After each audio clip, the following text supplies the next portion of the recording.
O programa Saber Direito desta semana é com o professor Gustavo Cardoso. O curso é sobre direito imobiliário. Tem dúvidas sobre o assunto? Então mande um e-mail para nós, saberdireito@stf.jus.br. Você também pode estudar pela internet. É só acessar o www.tvjustiça.jus.br. Olá, meu nome é Gustavo Dacol Cardoso, eu sou advogado, eu sou formado pela Universidade de São Paulo, de Direito, em São Paulo. Eu tenho um mestrado pela Pontifícia Universidade Católica, eu sou advogado militante na área de Direito Imobiliário. Participo de algumas entidades representativas da atividade imobiliária no Brasil, como a Comissão de Direito Imobiliário e Urbanístico da OAB São Paulo, como a Mesa de Debates de Direito Imobiliário e a Cornet Global, capítulo brasileiro. Eu vim aqui hoje para falar um pouco sobre direito das coisas, né? Esse é um assunto que na faculdade nós levamos um ano, às vezes mais, para explorar por inteiro, né? Nós vamos ter o desafio nas 5 aulas que vamos ter falando de direito das coisas, de sintetizar, não tudo, mas possivelmente os principais pontos, os principais aspectos da operação de direito imobiliário no Brasil. Então vamos rapidamente dar uma passada pelo conceito de direito das coisas, uma evolução histórica desse conceito, o que aconteceu no século XX de tão importante que transformou o direito das coisas. Nós vamos também, além de falar de direito das coisas, nós vamos falar de função social da propriedade, que é uma grande inovação, eu diria uma evolução de como se lida com propriedade no Brasil. Nós vamos também discutir as aplicações práticas da função social da propriedade no ordenamento jurídico brasileiro e para a realidade do cidadão comum. Isso na primeira aula. Na segunda aula, nós vamos buscar falar sobre venda e transmissão de imóveis, como se faz esse processo.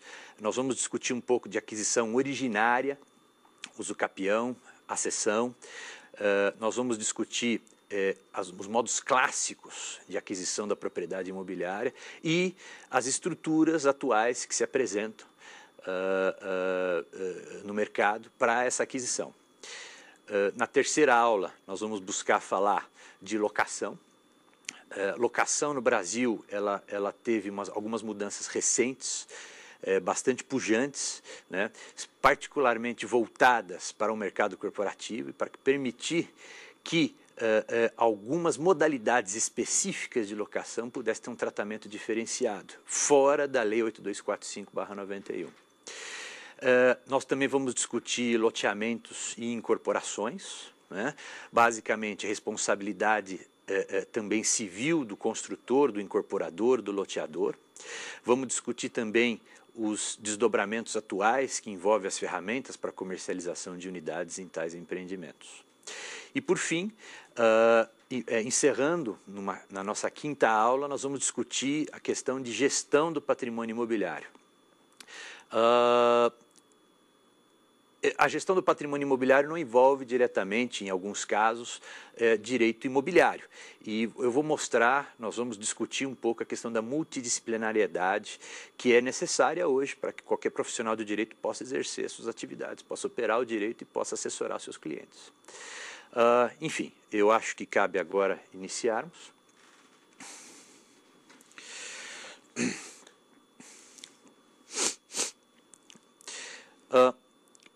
A primeira aula, no objetivo da primeira aula, eu vou querer discutir um pouco de direito das coisas, da evolução histórica desse direito das coisas. Nós vamos tratar, num primeiro momento, nós vamos buscar as origens históricas disso, desde as primeiras civilizações até o direito romano, passando por Idade Média, Revolução Francesa e chegando ao século XX e as atualizações, vamos dizer assim, inovações que aconteceram no século XX. Nós vamos também passar por alguns microsistemas legais, como o microsistema que criou o compromisso de venda e compra, por exemplo, lei de loteamentos, a lei 6766, lei de condomínios e incorporações, estatuto da terra, estatuto da cidade.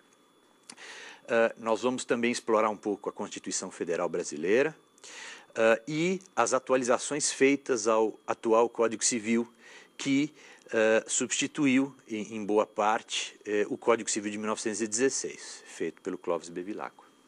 Então, vamos começar. Propriedade imobiliária é um assunto que, desde os primórdios da civilização, mexe com a gente. Então, desde que você tem sociedades ou civilizações, desde as mais primitivas constituídas, a questão imobiliária foi sempre um fator de preocupação. Nas sociedades mais primitivas, você discutia a propriedade como um elemento de sobrevivência da própria sociedade ou daquela própria cultura, né? Você precisa cultivar esta propriedade nas sociedades que passaram de nômades a sedentárias, né? E a necessidade de cultivo obrigou uma primeira forma, né, de uso capião, que se possa dizer. Então, o uso capião é um negócio que o pessoal escuta e fala, nossa, é uma novidade, é um negócio moderno. Não. Se você buscar na sociedade babilônica, por exemplo, os assírios, já havia princípios de uso capião para aquele que cultivasse a sua própria terra, né? E aí, de alguma maneira, uma restrição implícita. Aquele que não cultiva a própria terra, nós estamos falando no meio rural, não tem o direito de ser mantido naquela terra. Particularmente porque as sociedades mais primitivas, elas dependiam daquela produção justamente para a sobrevivência. Como se trata também de direito imobiliário, quando qualquer sociedade ou governante decide mexer em direito imobiliário, acarreta possivelmente problemas, este é um dos direitos mais estáveis ou que menos mudaram ao longo de nossa história. Então, o exemplo do uso capião que você vê praticamente nos mesmos moldes da época babilônica, você vê hoje no Brasil e em outras partes do mundo, né? Muitas coisas, muitos institutos, a servidão de passagem, você já tinha lá atrás, né? Muitas coisas que a gente acha que é novidade, hoje ainda persistem, né? Desde lá de trás. Qual foi o mérito dos romanos? Eles, de alguma maneira, procuraram revestir ou sistematizar a ideia do que nós conhecemos como propriedade hoje. Não que eles tenham definido propriamente o que seja propriedade, mas eles trouxeram algumas coisas que também ainda hoje usamos, como, por exemplo, o direito de proteção a esse proprietário, né? O direito de sequela já se conhecia no direito romano, o pretor protegia, né, alguns direitos inerentes a essa propriedade. Você tinha já direitos de vizinhança claramente definidos no direito romano, que até hoje nós também usamos no direito brasileiro atual, moderno, né? Então, de alguma maneira, eles procuraram sistematizar, não uma definição propriamente dita, mas a questão de uso, gozo, fruição, livre transmissão da propriedade. De alguma maneira, isso já estava definido na jurisprudência, na experiência romana. A Idade Média trouxe para o conceito de propriedade a ideia de condomínio. Então, justamente a segmentação da propriedade, aquela questão de senhor feudal, de vassalagem, né? A ideia de segmentação da propriedade, você pode ver contribuições da Idade Média nisso. Não só a questão de segmentação da propriedade em condomínio, mas a questão de despersonalização da posse. Na Idade Média, criou-se o conceito de que para você ser possuidor, você não necessariamente deveria estar fisicamente na posse do bem. Então, não é porque eu estou segurando esse pedaço de papel, ou não é porque eu deixei de segurá-lo, que eu não continuo estando na posse desse papel, né? Existem fatores externos demonstrativos dessa posse, particularmente no direito imobiliário, que corroboram a ideia de uma posse não física, né? Então, por exemplo, aquele que faz benfeitorias em determinado imóvel, põe cerca, mantém a grama parada, ele não precisa estar lá para demonstrar que tem posse. Esses são elementos externos a isto que demonstram que ele tem posse do bem, né? Chegando um pouco mais recente na nossa história, buscando movimentos e convulsões sociais, nós temos um marco para a propriedade, que seria a questão da Revolução Francesa. O que acontecia? Na Idade Média você tinha uma influência absurda das monarquias, dos monarcas, sobre a iniciativa privada. Houve em algum momento da Europa uma ruptura, uma tentativa de ruptura deste controle exagerado das monarquias sobre a iniciativa privada. Fruto daí vem as revoluções burguesas na Europa, e a principal destacada é a francesa, né? E é justamente a Revolução Francesa e tudo que ela provocou, tudo que ela influenciou, que chegou ao Brasil como influência principal do nosso Código Civil de 1916. Atenção, nosso Código Civil de 1916. O Código de 16 ele foi influenciado ainda pelos auspícios de Revolução Francesa. E o que dizia a Revolução Francesa? A propriedade é intocável. O governo não pode interferir de maneira exagerada, de maneira irresponsável nessa propriedade. Limitou-se a possibilidade do governante, do monarca, de quem quer que fosse, de interferir na propriedade de um determinado proprietário. Restrições a isto, ou restrições ainda ao direito de propriedade que remanesceram, por exemplo, temos o direito de desapropriação. O Estado ainda podia desapropriar bens para fins públicos, para fins de interesse social, né? Entre outras restrições que também sobreviveram a esta pujante Revolução Francesa, foram as restrições clássicas romanas, por exemplo, direito de vizinhança continuou, né, como uma restrição ao seu direito de propriedade, né? Mas não muito mais do que isto. O conceito, né, de livre fruição, uso e gozo da propriedade era praticamente absoluto. Gostaria de citar aqui uma definição feita pelo professor Orlando Gomes, na obra dele de Direitos Reais. Ele indica que, de forma conceitualmente, do conceito formal e estrutural da propriedade, em vista do pensamento clássico, ele conceitua de forma sintética o direito de propriedade, o direito real, em consonância com Winfield, como sendo a submissão de uma coisa em todas as suas relações a uma pessoa. Analiticamente, como o direito de usar, fruir, dispor de um bem e de reavê-lo de quem injustamente o possua. E descritivamente, como o direito complexo, que é um direito de usar, gozar, dispor e reivindicar a coisa, que é aquele direito de sequela, que nós falamos no direito romano, né? Que é absoluto, no sentido de o seu titular poder utilizar-se da coisa como bem entender, e ser oponível erga omnes. Perpétuo, não se extingue pela falta de uso. E exclusivo, porque terceiros estão impedidos de utilizá-lo, pela qual uma coisa fica submetida à vontade de uma pessoa com as limitações da lei. Esta é a definição clássica de direito real, do direito real de propriedade, né? Essa definição clássica persiste ao longo do século XX e ela só vai ser efetivamente derrubada ou reescrita no momento da publicação ou das alterações que foram introduzidas no Código Civil de 16. Não que tenha havido uma mudança no núcleo do que eu acabei de dizer, mas sim na maneira como se interpreta. Mas vamos chegar lá, vamos com calma, né? Sem querer, o Orlando Gomes ele definiu o que é um direito real de propriedade aqui. Então aqui estão todas as características de um direito real muito claramente. Então você tem a questão de uso, gozo e fruição, né? E de sequela, de reavê-lo de quem injustamente o possua. Você tem o direito absoluto, né? Pode-se fazer o que quiser. Você tem o direito dele ser erga omnes, característica essencial de um direito real, particularmente do direito de propriedade, é a abstenção da comunidade, do público em geral, de interferir naquele direito, né?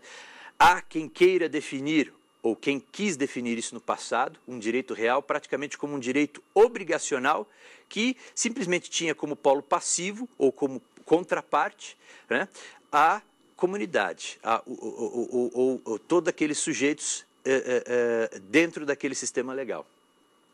É o caso de Savigny. E a questão da exclusividade, né, é impedido aos terceiros, né, toda a comunidade, de usufruir ou de interferir com aquele direito. Então, essa definição ela é muito importante porque ela, de alguma maneira, exaure, né, o conceito de direito das coisas. O que mudou? Em alguns momentos do século XX, alguns diplomas legais foram introduzidos no nosso sistema que, devagarzinho, foram alterando este conceito de direito das coisas clássico, intangível, que ninguém podia chegar nele, fruto de uma Revolução Francesa, né? Devagarzinho, você foi criando um conceito de que esta propriedade, além de ser um direito, ela também gerava algumas obrigações. Não aquelas obrigações frutos das restrições clássicas, que é o direito de vizinhança, ou então o direito do Estado poder desapropriar, por exemplo, né? Mas outras restrições, né? Restrições relacionadas a um uso socialmente condizente dessa propriedade. E nós temos um nome mágico para isso, que é função social da propriedade. Imagino que vocês já devam ter ouvido isto, né? É um conceito amplamente divulgado atualmente, né? Mas não era assim, né? Ao longo do século XX, devagarzinho foram sendo introduzidas alterações que pudessem propiciar que a função social da propriedade viesse a compor a ideia e conceito de propriedade. Você tem alguns nomes chaves para estudar isto na literatura estrangeira, por exemplo, Léon Duguay. Este sujeito, no começo do século XX, já falava de função social da propriedade. Você tem a Constituição Alemã de Weimar, que é pioneira em falar de função social da propriedade, que a propriedade obriga, que a propriedade não é só direito, que a propriedade pressupõe que o seu proprietário faça coisas socialmente condizentes com essa propriedade.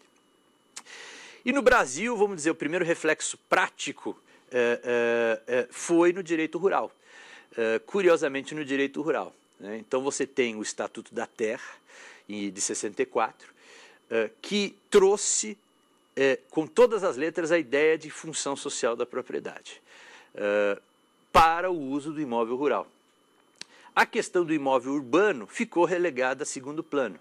Você só teve efetivamente incorporado a ideia de função social ao imóvel urbano em lei na Constituição de 88, a Constituição Cidadã de 88, depois no Estatuto da Cidade, mais recente, e no Código Civil, que finalmente pôs uma pá de cal na ideia que propriedade é aquele conceito clássico, intocável, né? Hoje, propriedade, sim, você pode usar, fruir, gozar, livremente dispor, desde que você cumpra a função social da propriedade. E é isso que nós vamos explorar um pouco nessa aula.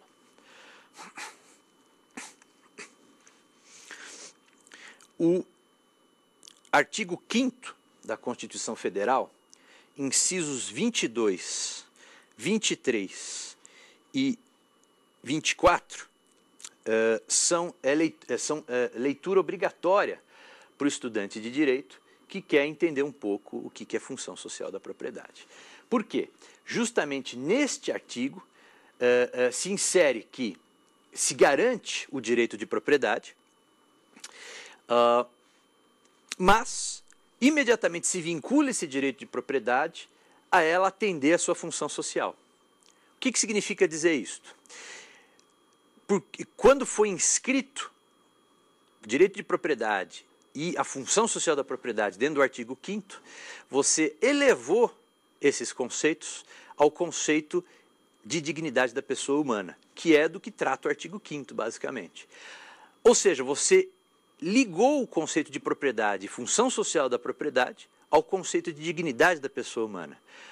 Você não pode, então, dissociar dignidade de propriedade e função social da propriedade.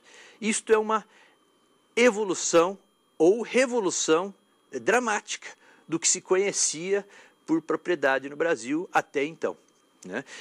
A Constituição, então, nossa de 88, absolutamente evolucionária. Não gosto da palavra revolução, vamos falar de evolução, né? E é uma evolução incrível, porque ao longo de toda a história da humanidade nunca se pensou a propriedade como algo que se obriga na dimensão que você tem hoje, na ideia de função social da propriedade. Era um pouco mais restrito, ligado à produção, ou ligado a funções econômicas, possivelmente, né? Resumindo, nós tivemos uma evolução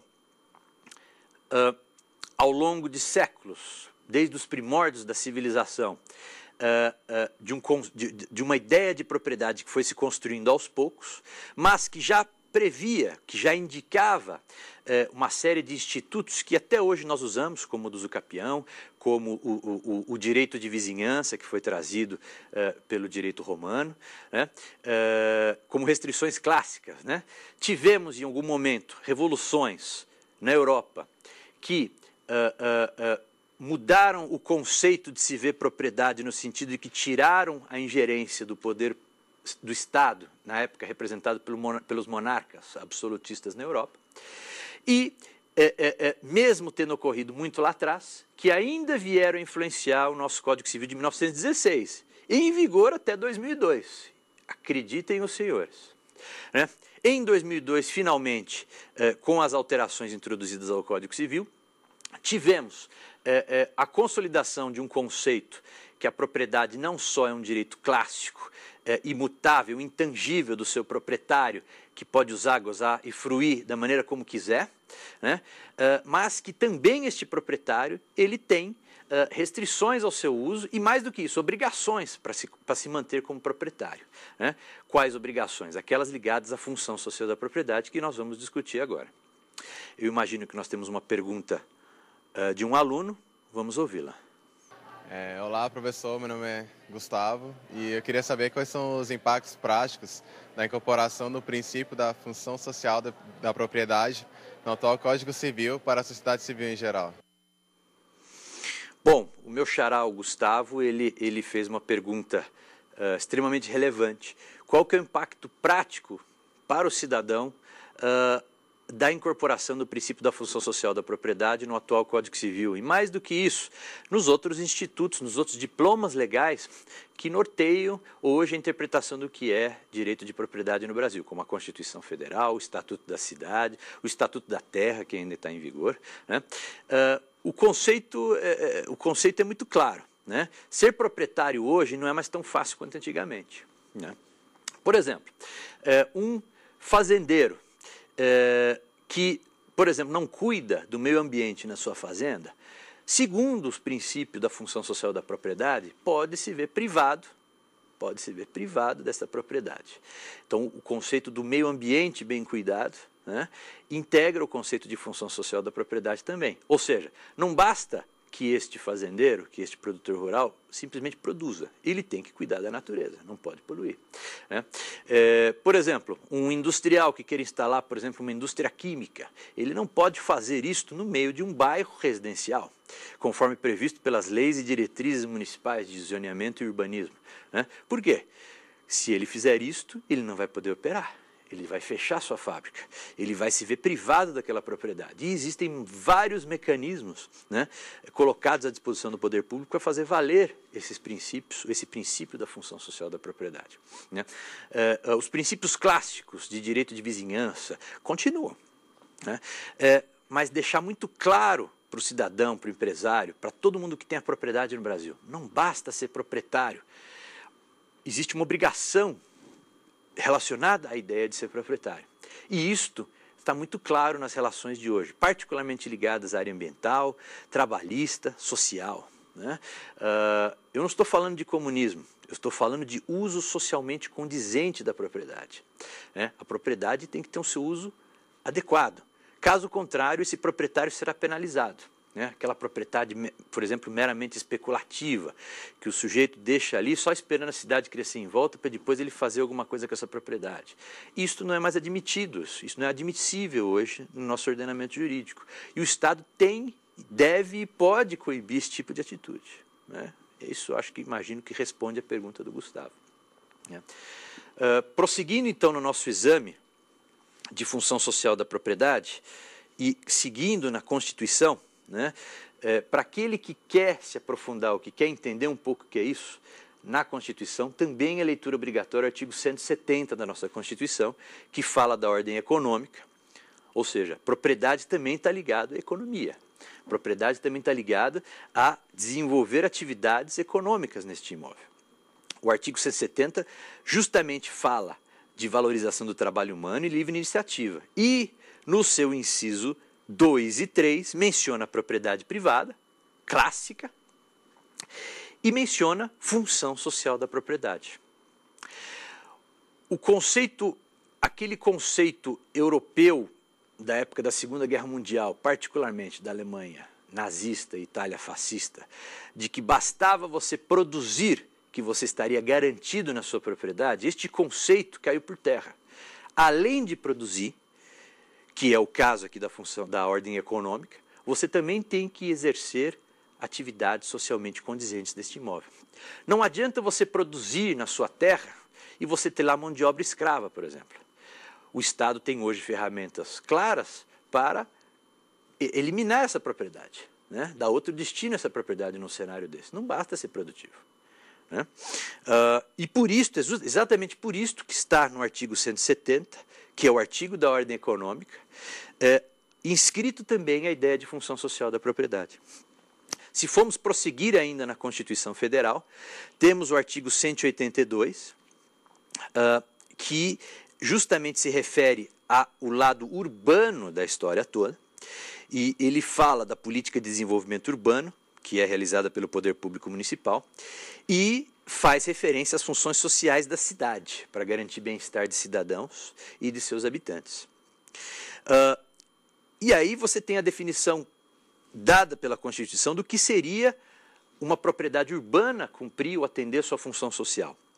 Está no artigo 182, parágrafo 2º da Constituição, que diz basicamente que a propriedade urbana cumpre a sua função social quando atende às exigências fundamentais de ordenação da cidade expressas no plano diretor. Então, aquele documento feito pela Câmara de Vereadores, que indica qual o zoneamento, como que a cidade quer crescer, criando vocações, ou indicando onde vão ter regiões especiais de uso, de atividade. Olha, aqui é residencial, aqui é comercial, aqui é industrial. Isto, em suma, como princípio de direito da função social da propriedade e princípio de direito urbanístico, é o que indica, basicamente, se a propriedade urbana está atendendo a sua função social.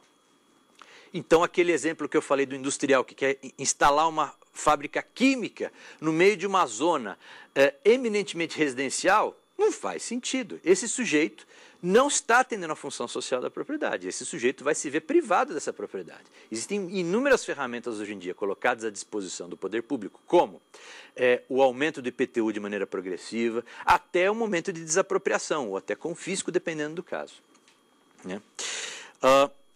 Como algumas ferramentas que temos, como eu falei, para o poder público fazer valer a função social da propriedade, temos, por exemplo, o imposto territorial urbano progressivo ao longo do tempo, a desapropriação com pagamento de dívida, títulos da dívida pública, entre outros, que nós temos também em outros diplomas legais.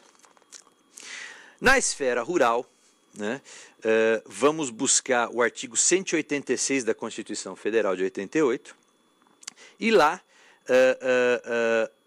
se indica também quais são os requisitos para você atender a função da sociedade, função social da propriedade rural, né? E neste caso ela é cumprida quando a propriedade rural atende simultaneamente, segundo critérios e graus de exigência estabelecidos em lei, aos seguintes requisitos: aproveitamento racional e adequado. 2. Utilização adequada dos recursos naturais disponíveis e preservação do meio ambiente.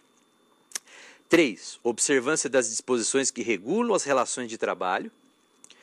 E 4. Exploração que favoreça o bem-estar dos proprietários e trabalhadores. Ou seja, o direito imobiliário ele abraçou um monte de outras coisas aqui, ambientais, relacionadas a direito do trabalho também, né? Quem não cumpre estes itens não está cumprindo a função social da propriedade. Não basta apenas ser produtivo, você precisa ser socialmente condizente. E essas são as regras objetivas para isso.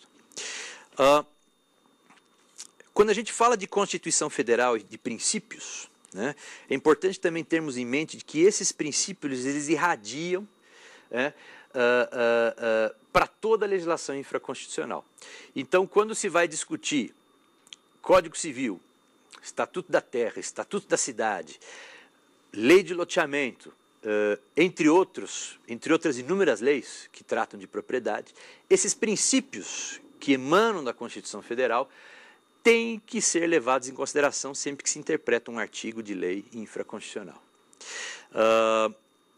Ou seja, função social da propriedade permeia todo o nosso ordenamento jurídico hoje. Qualquer coisa que nós formos falar em legislação infraconstitucional, os senhores têm que ter em mente a ideia de função social da propriedade, esta inscrita na Constituição Federal, como acabamos de sucintamente rever. Passamos agora a rever o atual Código Civil nos seus aspectos principais.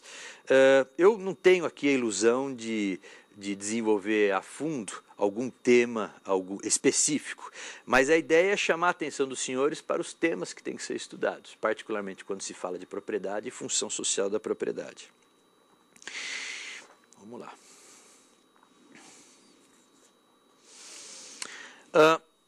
O Código Civil brasileiro, o atual, né, as mudanças que foram introduzidas no Código Civil brasileiro, elas tiveram algumas premissas básicas, essenciais. Entre elas, o da própria função social. Então, se você olhar no direito das obrigações, você vai ter que estudar direito das obrigações agora, permeado com a ideia de função social do contrato, por exemplo. No direito da propriedade, coincidência ou não, você vai ter que estudar direito da propriedade ligado ao conceito da função social da propriedade. Então, a ideia de função social, ao se fazer a reforma do Código Civil atual, ela permeia tudo que diz respeito à propriedade. Não só porque está na Constituição, mas também por tudo que foi escrito nessas alterações. Outro elemento importante daquilo que vamos discutir agora, e que interfere na maneira como interpretamos institutos de direito das coisas no Código Civil, se refere à questão da cláusula aberta. Antes, no Código Civil de 16, se tinha uma ideia, uma noção de que havia necessidade de se definir absolutamente tudo, no detalhe, de se exaurir o conceito para que o Poder Judiciário não tivesse abertura para interpretações. Né? Um exemplo disso, por exemplo, é do artigo 79, em que se discute as diferentes classes de bens. Né? No Código Civil de 16, do Clóvis Bevilacqua, você tinha uma lista daquilo que se poderia considerar como bem imóvel. Então, ele dizia: o que é um bem imóvel? O solo com a sua superfície, seus acessórios, adjacências naturais, compreendendo árvores, frutos, espaço aéreo e subsolo. 2. Tudo quanto o homem incorporar permanentemente ao solo, com a semente lançada, terra, os edifícios e construções, de modo que não se possa retirar sem destruição, modificação, fratura ou dano. Tudo quanto no imóvel o proprietário mantiver intencionalmente empregado em sua exploração industrial, formaseamento ou comodidade. O que aconteceu? Hoje você tem um conceito amplo, sintético e que pode ser interpretado e reinterpretado de tempos em tempos. Então hoje, o que é um bem imóvel? São bens imóveis, no artigo 79 do atual Código Civil. São bens imóveis, o solo e tudo quanto se lhe incorporar, natural ou artificialmente. Nossa, como isso muda as coisas. Hoje, você não tem a necessidade de mudar esse artigo 79 por muito tempo. Porque o conceito é aberto a ponto de poder ser interpretado e reinterpretado pelo Poder Judiciário na medida da evolução da própria sociedade. Né? Este conceito de cláusula aberta, por exemplo, é que deu perenidade para muitos sistemas, muitos diplomas legais em países fora do Brasil. Por exemplo, se você for buscar a Constituição dos Estados Unidos, ela é a mesma, praticamente, desde os seus primórdios, né? Com algumas emendas lá. Né? Por quê? São cláusulas abertas, que devem necessariamente ser reinterpretadas pelo Poder Judiciário de tempos em tempos. E o conceito aqui no atual Código Civil é este. Né? Então, não só nas diferentes classes de bens, né? Nós vamos ver isso também na questão da propriedade, um pouco mais adiante. Um outro artigo que é importantíssimo revermos, antes de entrarmos propriamente no capítulo de Direito das Coisas do Código Civil, é o artigo 473 do Código Civil. Ele trouxe uma ideia inexistente no Código Civil de 16, de, vamos dizer assim, de tentar equilibrar relações jurídicas que anteriormente não se tinha. O artigo 473, ele basicamente fala que a resilição unilateral, nos casos em que a lei o permita, ela só pode acontecer quando, se a outra parte que tiver feito algum investimento substancial, tiver amortizado esse investimento. O resumo do artigo 473 é este, e essa ideia, este princípio de equilíbrio, né, ele vai permear também o nosso direito das coisas. Um outro artigo importante para quem está estudando o direito das coisas, particularmente porque é ligado a alocações, é o capítulo que fala da fiança no atual Código Civil. Houve algumas mudanças também na fiança, em que você deixou o fiador um pouco mais solto, com possibilidade de não estar tão preso e amarrado a essa fiança. Ao mesmo tempo que se definiu alguns outros conceitos aqui de fiança que não tínhamos. Então, é importante a leitura do artigo 820 e 835 do atual Código Civil, pois eles interferem diretamente no instituto que vamos ver numa próxima aula, que é o da locação. Falando ainda de cláusula aberta, exemplos básicos e clássicos que mexeram com as fundações do que é direito das coisas, se você pegar o artigo 1204, em que você define o que é aquisição de posse, que antes era um rol, era uma lista de itens que indicavam quando você adquire posse. Agora, para você ter posse, basta que você tenha um dos poderes inerentes à propriedade. Revolucionário. Que poderes são esses? Serão interpretados de tempos em tempos. Na vigência do Código de 16, adquiria-se a posse, por exemplo, pela apreensão da coisa, ou pelo exercício do direito, pelo fato de se dispor da coisa ou do direito, por qualquer dos modos de aquisição em geral. Agora, não é que isto deixou de valer, não é que isto deixou de ser. Simplesmente, estas coisas, além de outras que poderão ser interpretadas pelo Poder Judiciário, poderão ser incorporadas quando se fala de aquisição de posse. Isso também vale para o artigo 1223, da perda da posse, mesma situação. Antes você tinha um rol, uma lista de itens para você identificar o que era perda de posse, agora não. Perde-se a posse quando cessa, embora contra a vontade do possuidor, o poder sobre o bem, ao qual se refere o artigo 1196, que eu acabei de reler. Outra alteração essencial do Código Civil, que precisava ter acontecido há muito mais tempo, é a separação dos juízos, petitório e possessório. Na vigência do Código Civil de 16, para que você, por exemplo, reivindicasse a posse de alguém que injustamente a detinha, você tinha que ser proprietário disso. E contra a propriedade, não havia defesa, nem desse possuidor que poderia até estar de boa fé. Então, bastaria alegar que se era proprietário, que a posse, de maneira natural, seria retornada a este proprietário, mesmo que a posse do outro seria justa. Hoje, o que acontece? Houve uma separação dos juízos petitórios e possessórios. Para você discutir questões de posse, você só vai poder alegar pontos relacionados à sua posse. Quem tem posse melhor que o outro? Por que o outro tem posse? Propriedade não entra na história, né? Propriedade entra, quando você entra numa reivindicação, quando se discute títulos de propriedade. Então, isso também foi uma mudança muito importante que aconteceu no Código 16 e que já havia no Código de Processo Civil. Faltou simplesmente uma atualização que foi feita agora. Chegamos ao artigo 1225 dos direitos reais. Aqui está a lista dos principais direitos reais do nosso ordenamento jurídico, lembrando que um direito só é real quando ele está inscrito em lei. É o conceito do numerus clausus, outro princípio dos direitos das coisas. O atual Código Civil eliminou a ideia de enfiteuse como direito real, e trouxe de volta a superfície, que já havia navegado no nosso ordenamento antes do Código Civil de 16. Eliminou as rendas expressamente constituídas sobre imóveis e trouxe o direito real do promitente comprador do imóvel. No mais, se manteve igual ao Código Civil de 16. Além desses direitos reais que estão listados no artigo 1225, existem outros. Por exemplo, um direito real de garantia, que é o da alienação fiduciária em garantia, que é expresso em legislação diferente da do Código Civil. Cumpre também, ao examinar direitos das coisas, e é sempre interessante você ter isso em perspectiva, o direito real ele se opõe ao direito pessoal em diversos itens, em diversos elementos. Um é esse que nós acabamos de falar. O direito real ele só existe se está escrito em lei. O direito pessoal, obrigacional, não. É ilimitado. É aquilo que você colocar num contrato, né?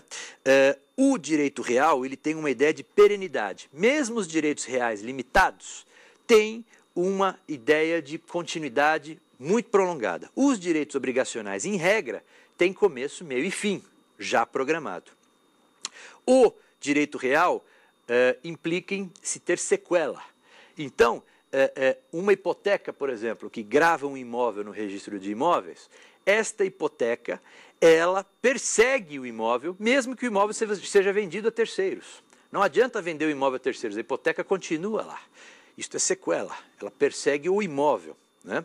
E a ideia de ser erga omnes, é contra toda a universalidade de sujeitos daquele ordenamento jurídico.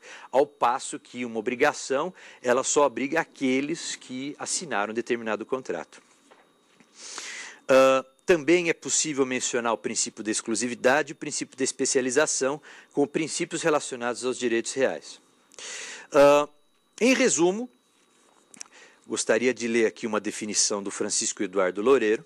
A propriedade em estudo sistemático e acoplado à Constituição Federal deixou de ser mero direito subjetivo para transformar-se em relação jurídica complexa, que confere ao titular o status de proprietário. Para alcançar e manter esse status, há um poder-dever que envolve não só exercício de prerrogativas, mas também de obrigações e ônus.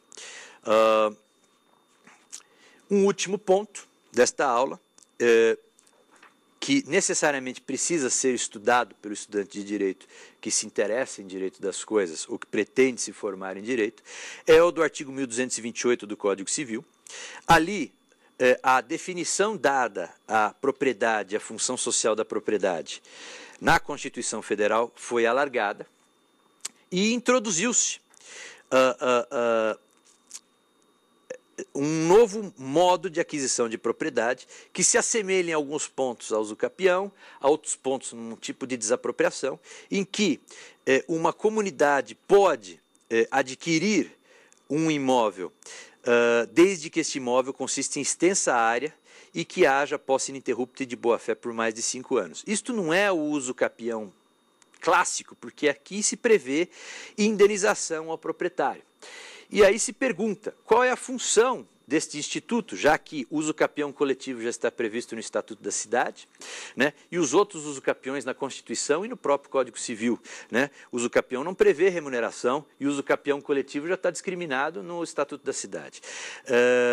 Eu imagino um uso apenas para este instituto, que seria o de ocupação de áreas públicas não dominicais, evidente, aquelas áreas que possam sofrer desapropriação. Ou seja, o juiz, de alguma maneira, ao juiz foi dado o poder de promover uma espécie de desapropriação judiciária, né?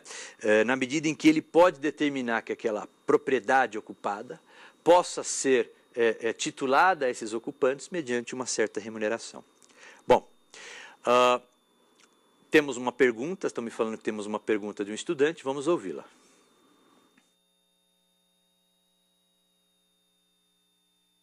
Olá, professor. Meu nome é Daniela Vieira. Eu gostaria de saber o que mudou para o direito das coisas com a inserção do princípio da função social da propriedade no atual Código Civil. O Código Civil, como nós já falamos na pergunta anterior, ele cristalizou a ideia de função social da propriedade, viu, Daniele? Então, o que antes era um sistema, um princípio que havia em alguns institutos, mas que não havia sido corroborado pelo Código Civil, que é hoje o principal diploma legal da nossa sociedade civil, veio agora a ser cristalizado como ideia que também permeia este instituto, esse diploma que é o Código Civil.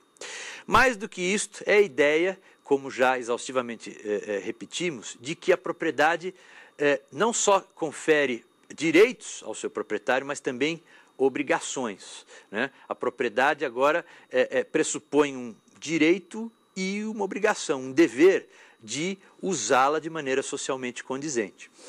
Mais do que isto, se tem no Código Civil brasileiro ferramentas, institutos que indicam que essa propriedade que não for usada de maneira socialmente condizente, ou que não atender à função social da propriedade, quer seja urbana, quer seja rural, esse proprietário vai ser privado dessa propriedade ou ele vai sofrer sanções que eventualmente possam culminar na perda dessa propriedade. E vamos estudar isso um pouco mais adiante quando falarmos de aquisição por acessão e de uso capião. É isso, obrigado. Como resumo então da aula, podemos dizer que a função social da propriedade ela veio revolucionar, ela veio evolucionar a ideia de propriedade no Brasil.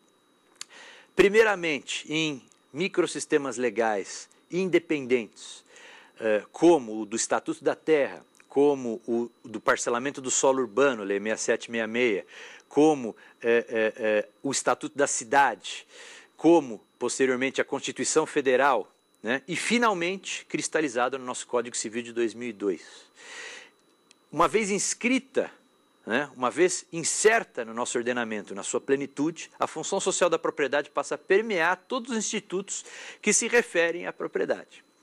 Uso, gozo, fruição, livre transmissão, os direitos clássicos continuam ali, subjacente.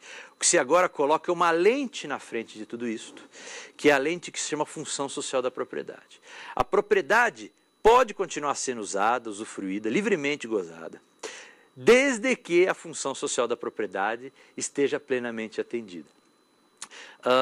Isto é clássico, né? Isto é o clássico junto com essa evolução agora que tivemos. E agora? O que acontece a partir de agora? Né? Também temos no Código Civil algumas coisas importantes que mudaram a maneira como temos que interpretar alguns institutos. A ideia da cláusula aberta, a ideia de que o Poder Judiciário pode interpretar e reinterpretar esses institutos, na medida em que se faça necessário. Isso vai transformar a maneira como vemos a propriedade. Alguns autores, como Gustavo Tepedino, Renan Lotufo, são autores que discutem muito isso e muito bem isso, né? No final dessas aulas eu vou indicar alguma bibliografia importante para ser lida. E que a propriedade nunca mais, não será, já não é aquilo que conhecíamos, né? Estamos vivendo isto, e isto é por isso que é tão revolucionário e evolucionário. Um último ponto, talvez uma evolução disto, de onde vamos daqui para frente. E agora, o que acontece? Existem alguns estudos que falam sobre multipropriedade, esse é um nome que deve ficar na cabeça do estudante de direito, do profissional que quer militar na área de direito imobiliário. A multipropriedade, na minha ótica, é uma evolução, é um passo a mais além da função social da propriedade.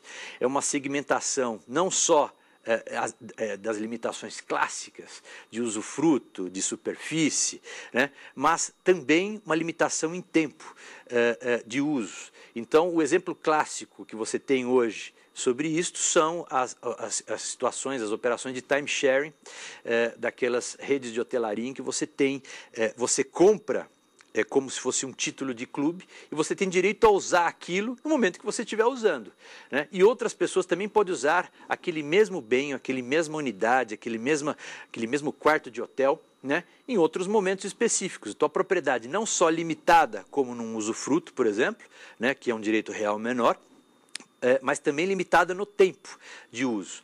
Eu imagino que, em vista do nosso mundo cada vez mais escasso em recursos naturais, cada vez mais gente neste mundo, cada vez mais nós vamos ter que ser criativos para descobrir como usar essa propriedade de uma maneira socialmente condizente e de maneira que possamos viver em sociedade de maneira adequada.